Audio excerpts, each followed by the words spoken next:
It's like so relieving. It's my leg. Alright, y'all give me a thumbs up. We didn't go that long today. Give me a thumbs up. Thumbs up. Thumbs up. I'm gonna give a heart.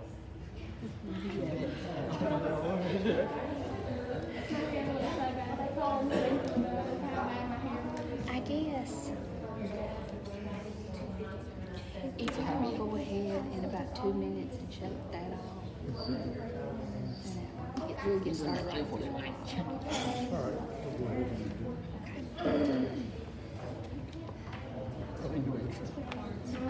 Hey guys. 3 o'clock. You got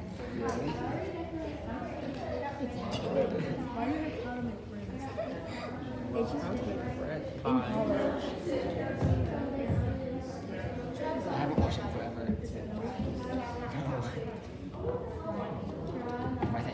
I'll keep you in here a second. It's 3 o'clock, so it's 3 o'clock, so we'll go ahead and get started.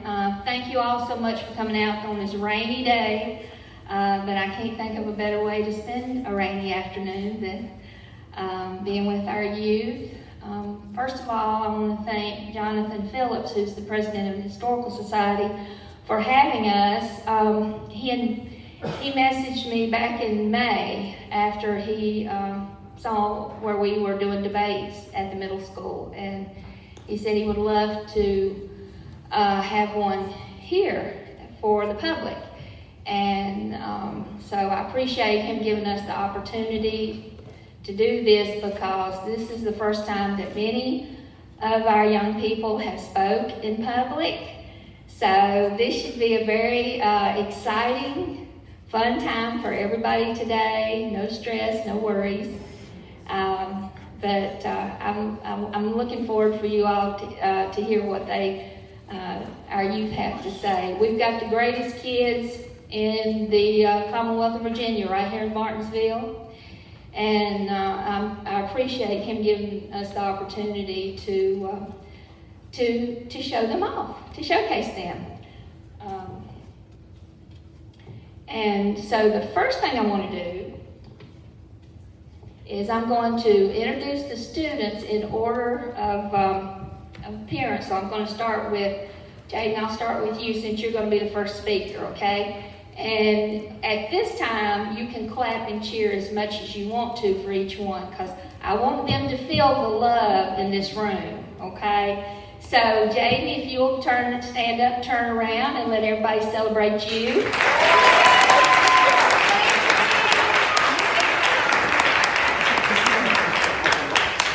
Okay, I'm sorry, I didn't say his full name. I just think everybody knows. Jaden Ferris, I'm sorry. All right, next we have Miss Aurora Rankin.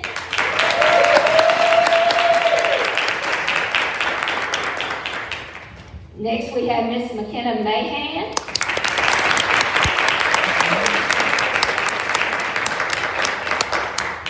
Next we have Mr. Jarius Brim.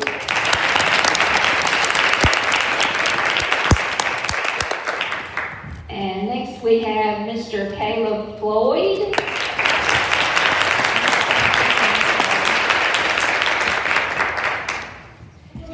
And next we have Miss Mackenzie Church.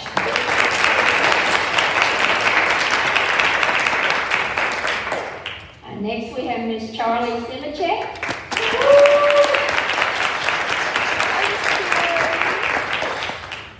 Next we have Miss Haley Coleman.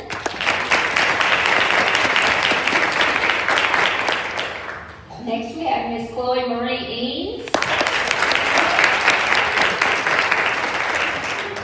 Next we have Mr. Noah Wright.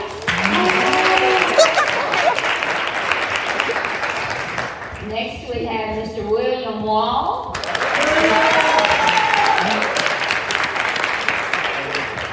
Next we have Mr. Viet Van Moe.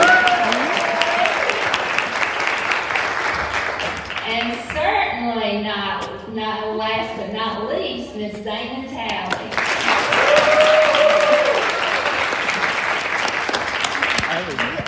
I'd also like to thank, if you'll stand please, Vice Mayor Aaron Rawls and Mayor Elsie Jones for coming out to support our youth today.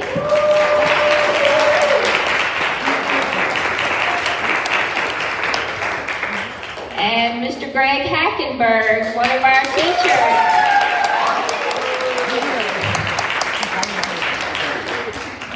Okay, so like I said, I'm trying to get the debate team, trying to get a debate team going at Martinsville Middle, because I think that they need to prepare for a high school debate team, which unfortunately Martinsville doesn't have. Magna Vista has some state champions, so I know that we can whoop Magna Vista. Yeah. So I'm trying to prepare these youth for debating, and so we're a little rough on around the edges, but it's okay. Well, today's our first experience, and we're doing what's called a Lincoln-Douglas debate. For you history lovers, that's Abraham Lincoln and Stephen Douglas. Their debates were famous. And we're doing a hybrid of that format, okay? So what will happen is the first two opponents will come up and they'll stand here. And the first one speaking will give his points, and then the opponent will answer by stating their facts about their person, who they feel is the most influential person in American history. So we're going to go back and forth until we get to the end. Okay, so right now we have we're having if you guys will stand up, if you're Team Hamilton.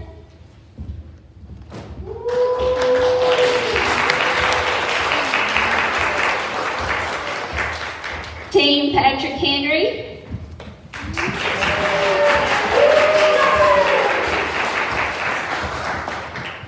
Team MLK Jr., Dr. Martin Luther King.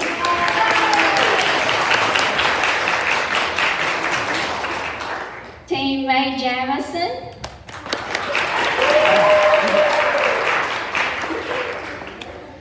Team Sacagawea. And Team Benjamin Franklin.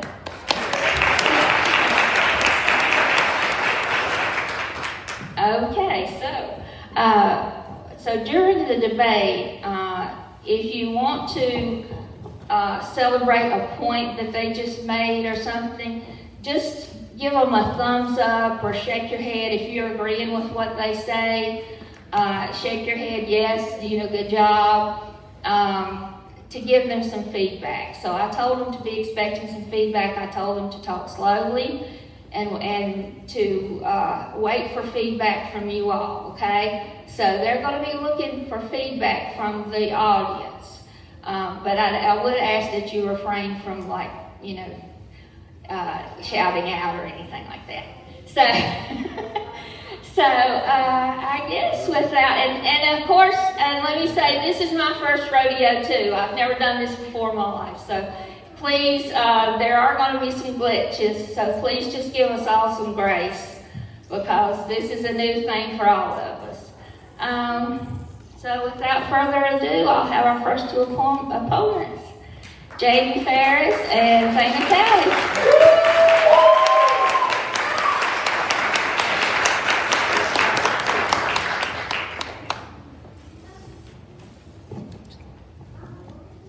They will be timed. Each one of them will have 2 minutes to speak. I'll be timing them. And when you see me do this, that's a signal that they need to wrap it up. Their 2 minutes is over. At the very end, Jaden will have a chance to rebut. So he will actually come back up one more time. Okay? So you'll kind of see the format. Like I said, this is a hybrid format. This isn't exactly how it goes at an official debate. But this is just to get our feet wet so that we can get the feel of things, okay? All right, thank you. All right, wait till I start the time, okay?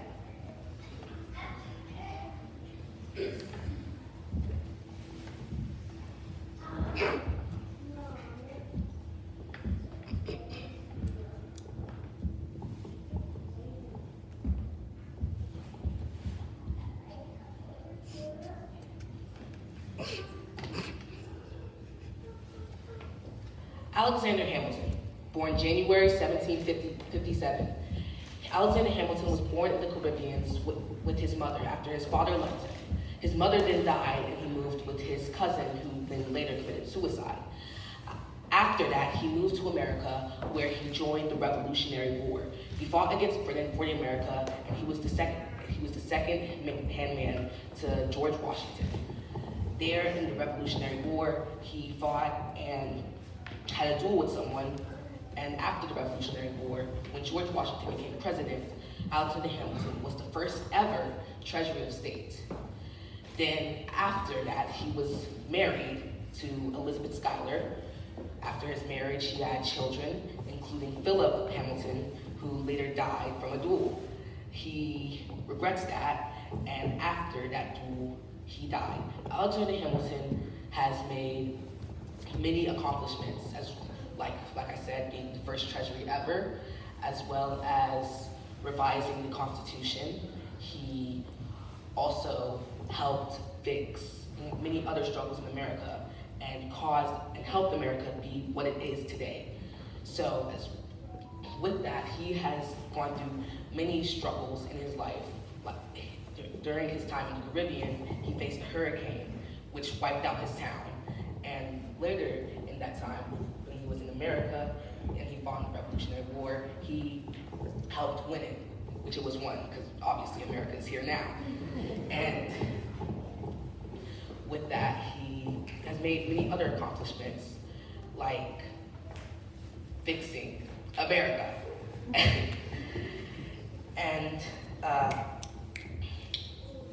Hamilton has accomplished many things in his life, and he is, I'd say, the most influential person in America.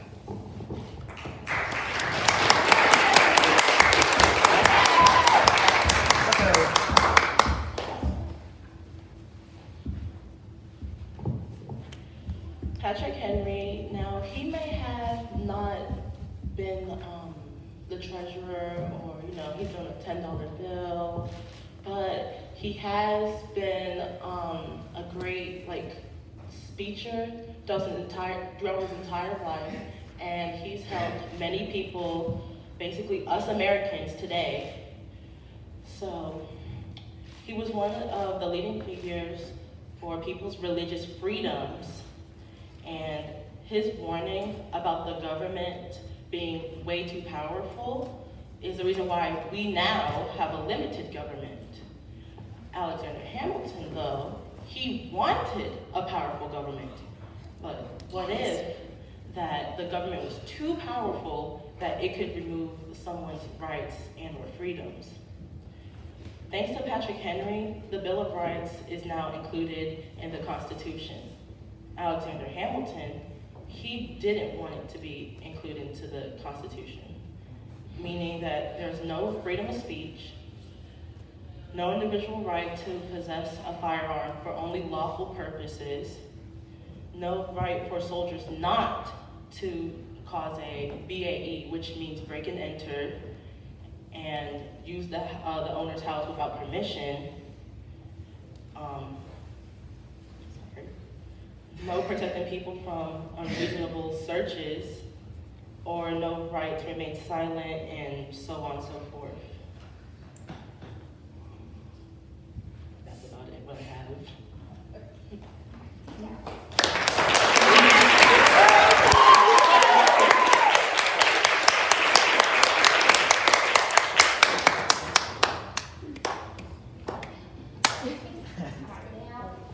Do I put the microphone over here, Miss Woody?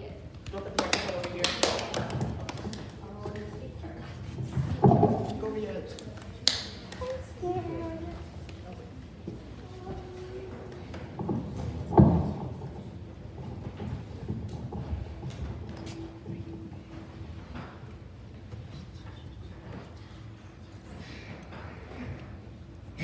Yes, Hamilton did believe in all that, but you have to think what happened in his childhood.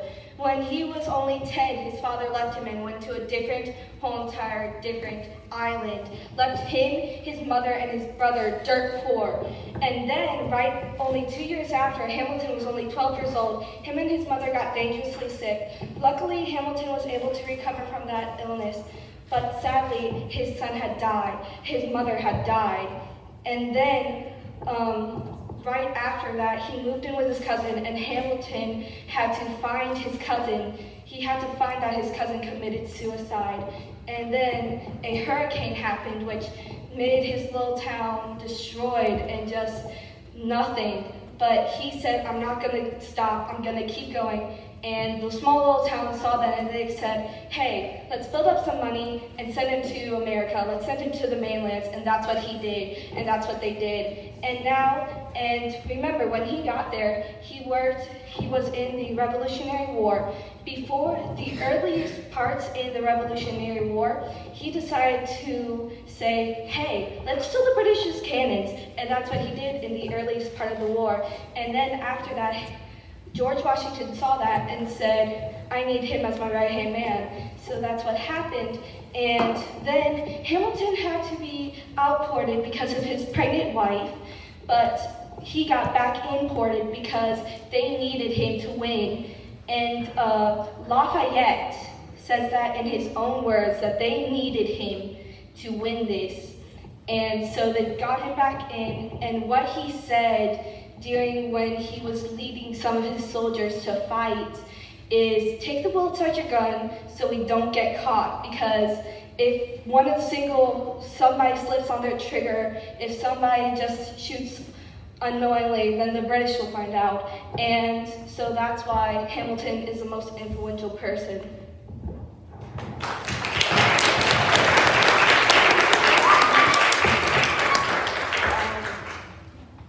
Okay, here are the reasons why I believe Patrick Henry was one of, if not the greatest influential person of our time. It's because he's helped America and its government at its weakest, while also helping arm Virginia and radicalize the people against Great Britain right before the American Revolution.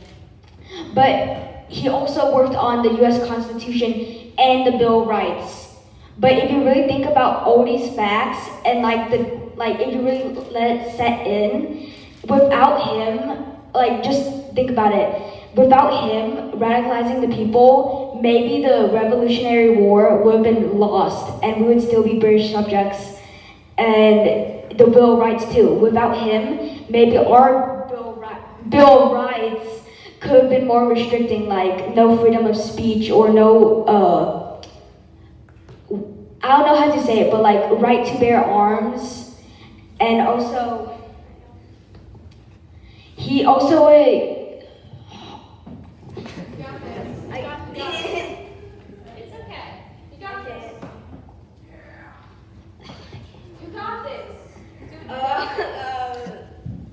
Okay, so without his accomplishments or anything he's done, our freedoms that we have today would be way different than if he just quit then and there. So he was pretty cool.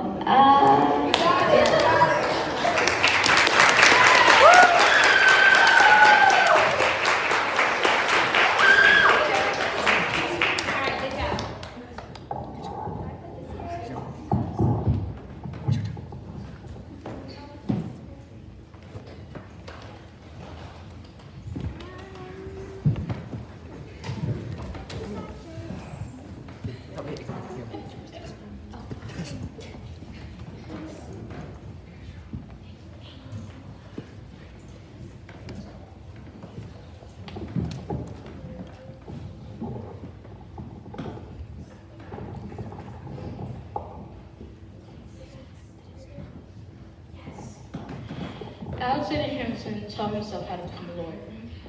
After the American Revolution, he advocated writing a new constitution to replace the weak Articles of Confederation. He wrote essays that was supposed to be 80 but ended up being 85. John Jay writing 5 but stopped after he fell ill. James Madison wrote 29 and Hamilton writing the other 51. Washington chose Hamilton to be the first Treasury of State. There he shaped the government. Hamilton's greatest accomplishments was restoring the credit of the United States, and he also established a national bank. Hamilton knew that our government's wealth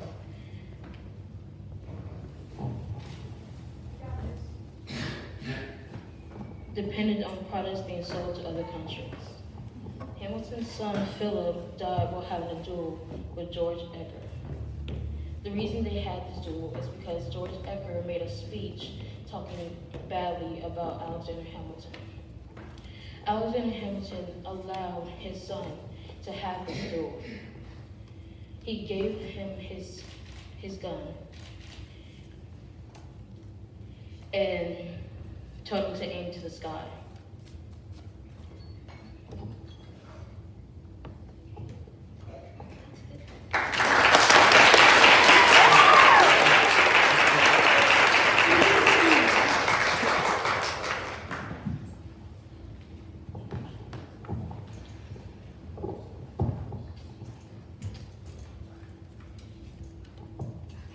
Y'all are defending Hamilton so much, but behind the scenes, behind the scenes, Hamilton was a terrible person. Y'all want to know why? Y'all want to know why? Hamilton cheated on his wife. I know. He cheated on his wife. His wife and his children were distraught, utterly distraught. Her eldest daughter, Angelica, she went into an emotional breakdown for many years. The public called Angelica and Eliza things like wicked for dating such a wicked man such as Alexander Hamilton.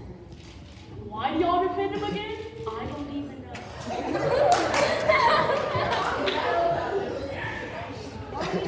First of all, Patrick Henry was really good to both of his wives.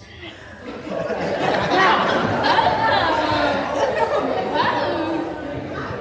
you guys want to know what I mean by both of his wives, one of his wives, his first wife, had a mental illness for 8 years. She unfortunately passed.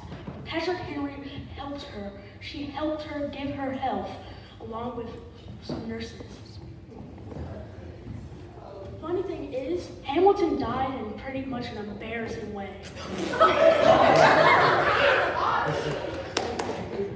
Hamilton decided to get cocky and talk about the third vice president, Aaron Burr. We're at a dinner party. Aaron Burr caught wind of this and was not very happy. Thus, the Aaron Burr and Alexander Hamilton duel was born. They were both at Weehawken, both had guns, and one of them lost. Guess who lost? Alexander Hamilton threw away his shot, as he stated in his valedictorian letters. Patrick Henry, he died of stomach cancer, so at least he didn't throw his life away.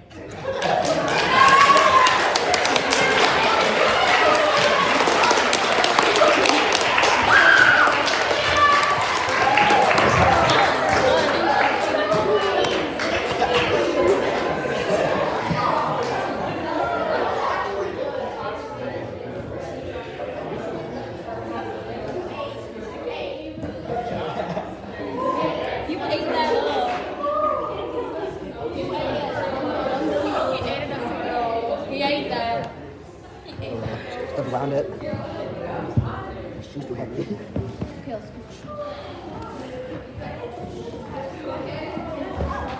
Oh, crap. Look at that. Thanks.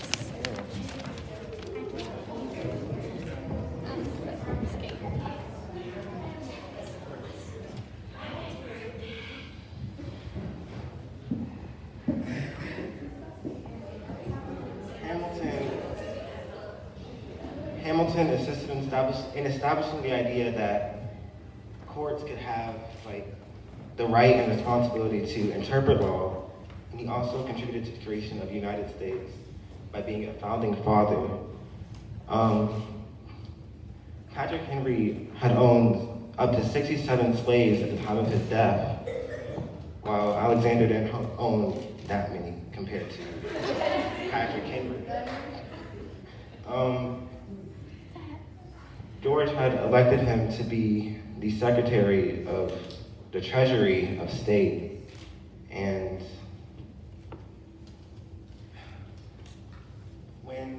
when he was dueling, I think his name was George Aker, he had aimed his gun in the sky out of honor instead of aiming his gun at George Aker. Wait, no, that was... Sorry. Philip Hamilton had aimed his gun at the sky instead of at George Aker because his father, Hamilton, had told him to because it is a sign of honor and respect. However, Philip Hamilton was still shot by George Aker. But Alexander Hamilton had aimed his gun at the sky while dueling Aaron Burr. However, Aaron Burr still shot him, making the same mistake that he had told his son to make. And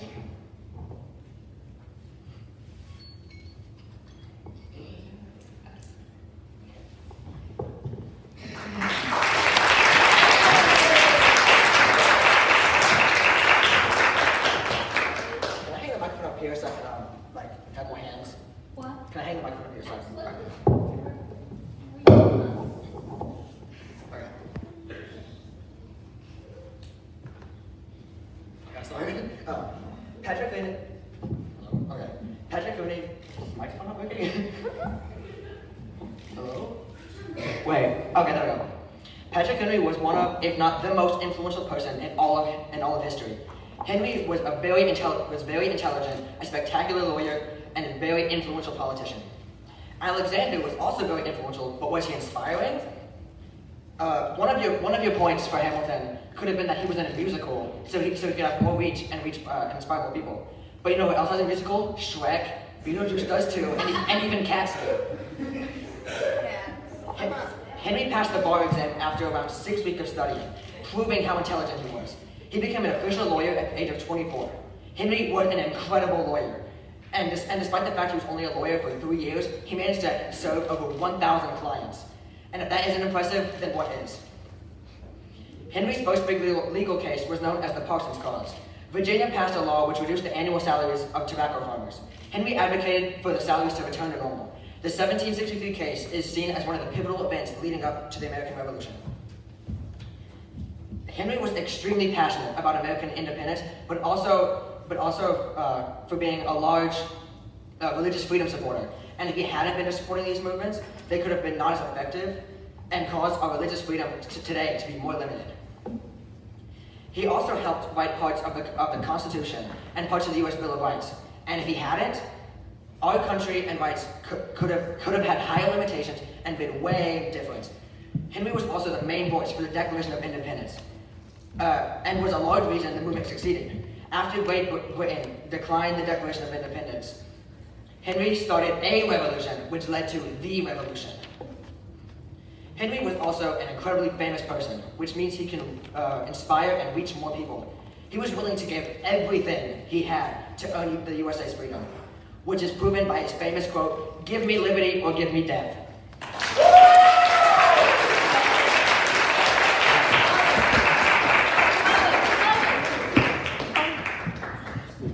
Wait.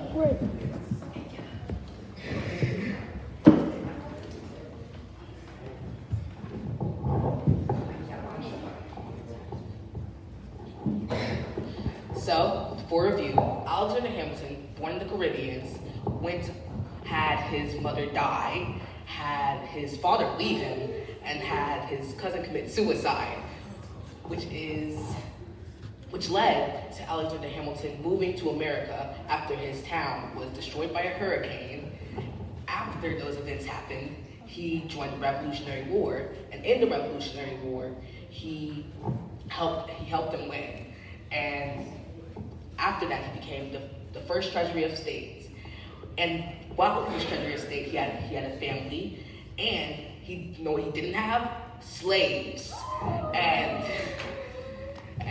Patrick Henry did. So after all this transpired, his son died, and once his son died, he kept himself strong even after all the events that transpired in his life, and he lost his hubris that he once had, and so in his final act of honor and loyalty, he gave mercy to Aaron Burr when he shot and killed him.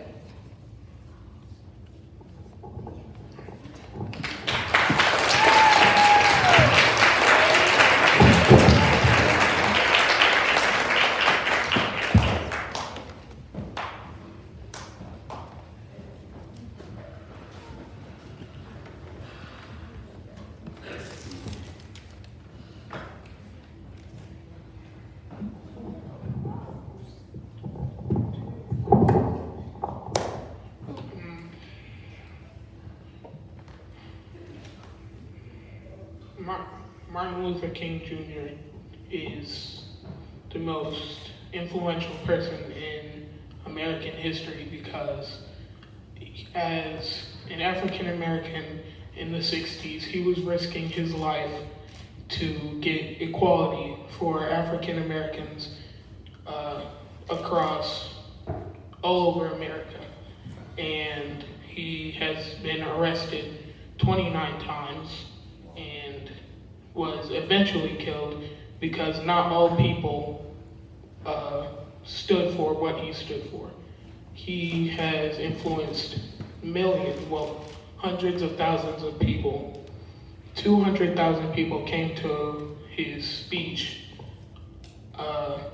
In his most famous speech, I Have a Dream, was improvised on the stage. It wasn't even supposed to be what he was originally saying.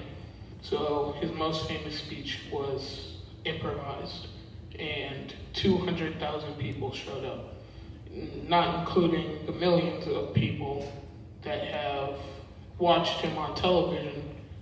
And influencing 200,000 people to come all over the United States just to see one man speak is incredible to see, especially an African American in the 60s, because they didn't have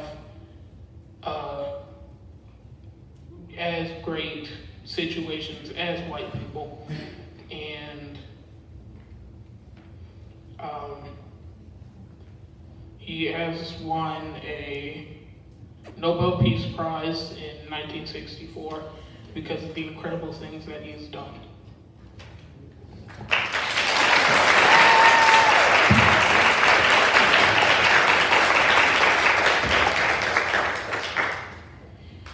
Macy Jason said, "Don't let anybody rob you of your imagination, your creativity, or your curiosity. It is your place in the world. It's your life. Go on and do all you can with it and make it the life you want it to be."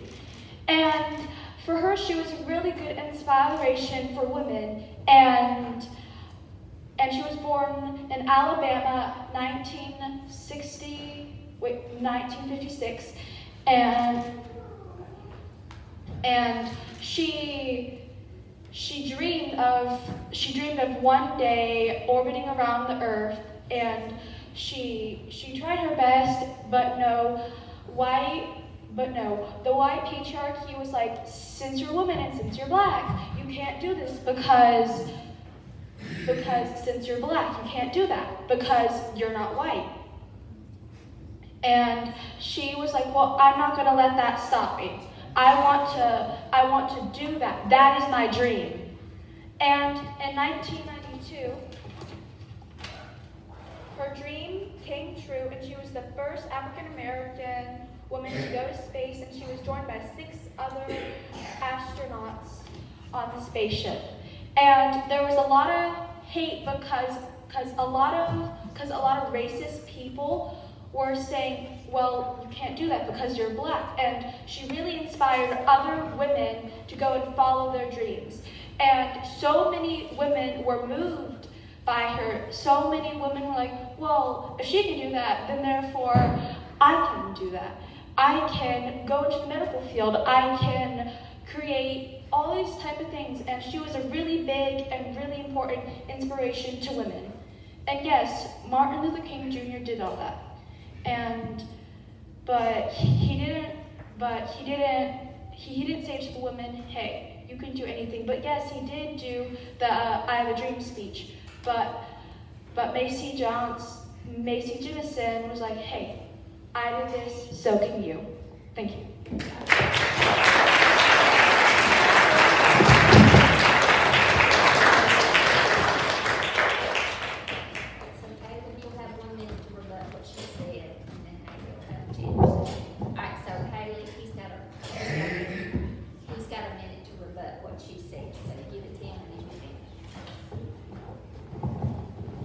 Also, Martin Luther King was incredibly smart, skipping multiple grades when he was young.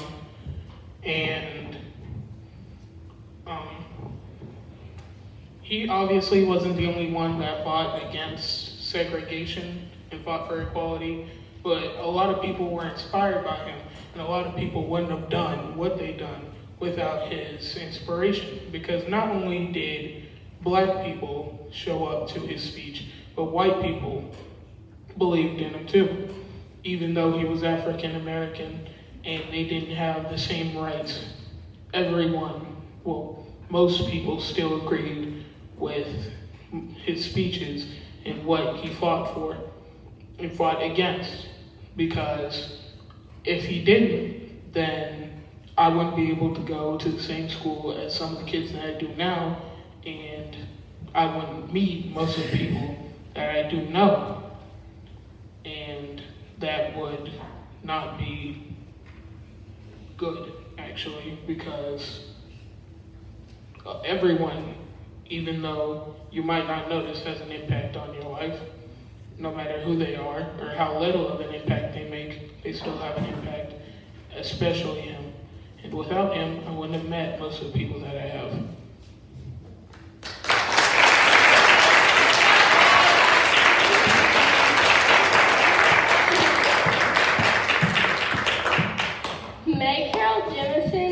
Was the first African American woman to orbit around Earth. And if it wasn't for her, women wouldn't be able to work at NASA. I'm sorry if I pronounced that wrong. But if it wasn't for her, then women wouldn't be able to work there.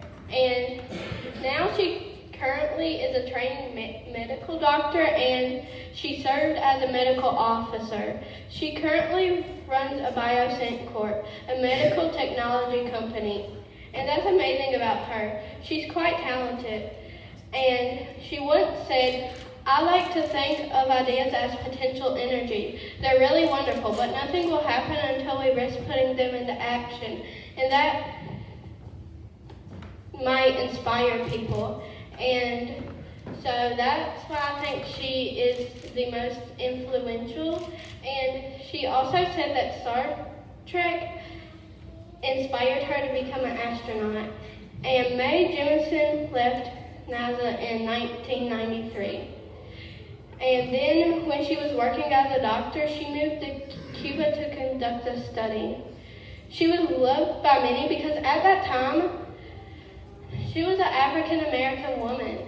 And people who had dark skin were mistreated, and they didn't get to have the same rights that white people did. Like, white men said that women couldn't do all this stuff, but she wasn't one of those. She worked at NASA and she was a doctor, and that's like really great because like most people can't even do that now because like they don't want to go to college. So I just think that's really great about her.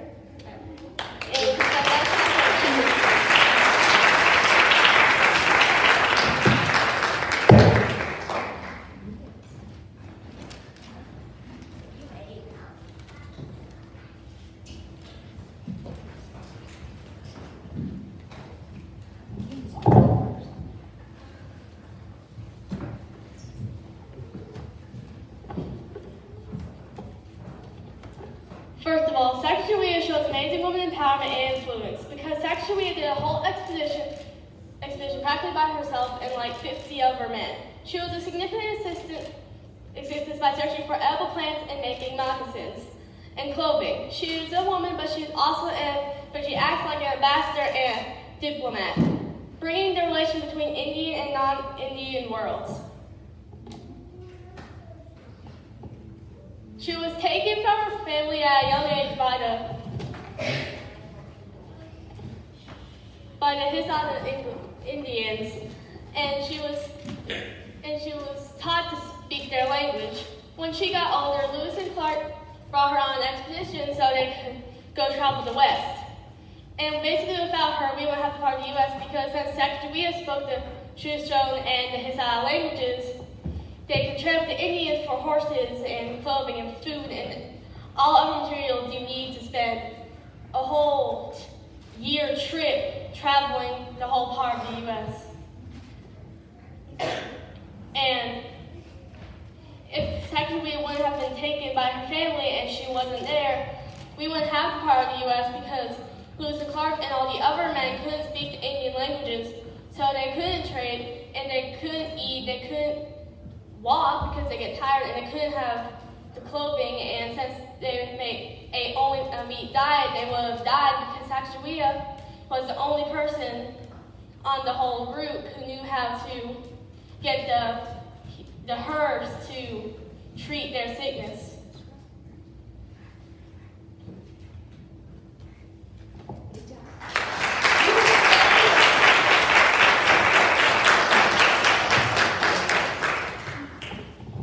Benjamin Franklin was a remarkable American. He was born in Boston, Massachusetts on January 17, 1706.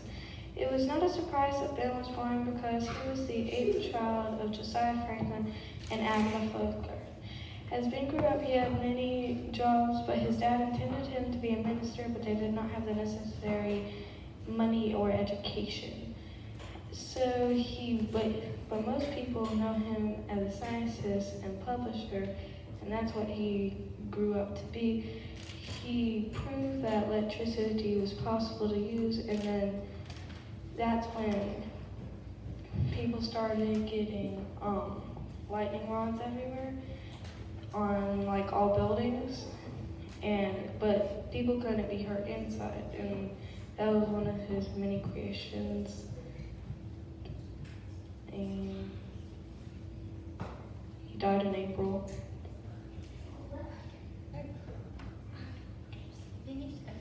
Give it back to the kids.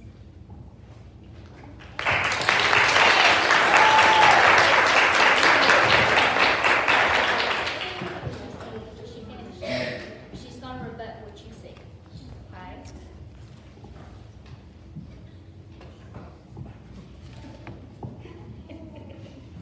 Sacagawea also did the expedition with a baby, and we all know how hard babies are to care. So she did the whole expedition with only men who obviously didn't care about her because she was a woman at the time, and women's rights haven't been created yet, and she did that with a baby. It was hard to take care of all those men because they didn't want to do anything, and a baby, because babies can't take care of themselves because they don't know how to walk, talk, feed themselves, or anything. So basically, she also had a hard time because she had a baby with her the whole time.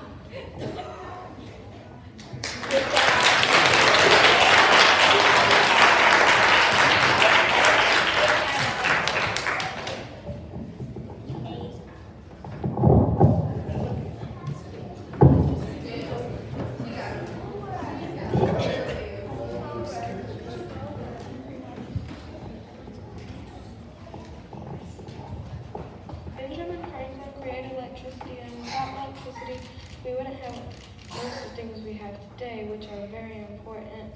Like at school, most of the time we're using computers, and we get our phones out a lot. So without electricity proving to be useful, we wouldn't have a lot of stuff that we have today, and our lives would be very different.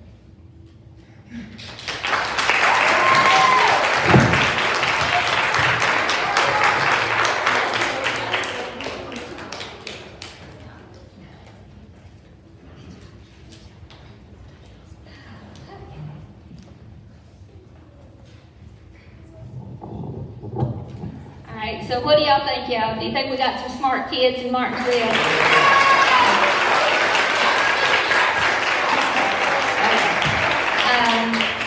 If the speech and debate team would like to stand up again and take a bow.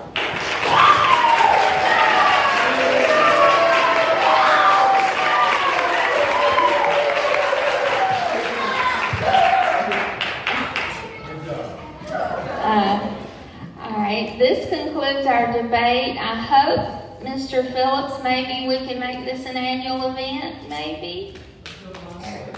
Monthly? Oh, no. I'm too old for that. It'll take me a year to get over this one. Okay.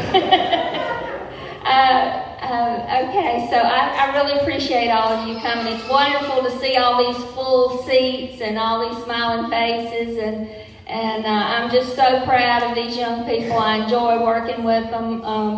They're just a great group of kids. I hope that Martinsville City Public Schools will fund a debate team. Right now, this is just a volunteer thing, so I'm hoping that after this showcase, this will show that we definitely need one in the area for our schools, and that we can really do a good job if we go into competition. And again, guys, just from me personally, from Miss Woody, I'm extremely proud of each and every one of you, and I love you.